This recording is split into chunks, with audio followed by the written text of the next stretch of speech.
हुनु चाहिँ हो अब त्यस्तै हो, कहिले कहिले त्यस्तै हुन्छ होला नि त। अब त्यो भाइलाई चाहिँ त्यस्तो भएछ, अनि त्यही भएर गाउँघरतिर खिचाउनु मान्दैन नि त। त्यही भएर त्यस्तै हो। त्यहाँ हाम्रो दाजुहरू पनि त्यतै त्यो घटना भएको घरसँग चाहिँ झन्डै नजिकै हो। हाम्रो घरदेखि चाहिँ त्यस्तै 5 मिनट जस्तो हिँड्नुपर्छ। त्यो ठाउँको चाहिँ त्यही भएर त ठ्याक्कै अब भन्न सकिनँ यो ठाउँमा हो भनेर चाहिँ।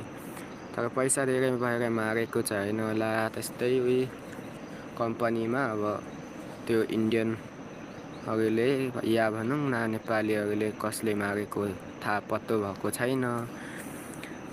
त्यो भित्रको किडनीहरू केहरू चाहिँ निकालेर बेचेकोमा मान्छे बेचबिखनमा चाहिँ त्यस्तो तरिकाले चाहिँ मारेर बेचेको भन्ने छ।